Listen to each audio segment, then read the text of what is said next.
அன்பே உருவான இறைவா, உம்முடைய திருமகனின் வருகைக்காய் உள்ள தூய்மையுடன் வரவேற்க எம்மை தயார்படுத்துகிற இக்காலத்திற்காய் நன்றியப்பா.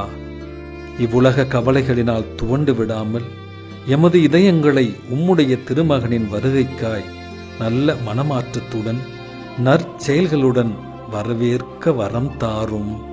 ஆமேன்.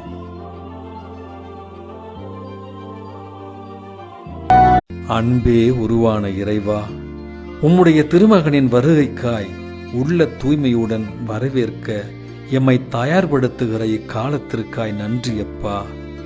இவ்வுலக கவலைகளினால் துவண்டு விடாமல் எமது இதயங்களை உம்முடைய திருமகனின் வருகைக்காய் நல்ல மனமாற்றத்துடன் நற்செயல்களுடன் வரவேற்க வரம் தாரும். ஆமேன்.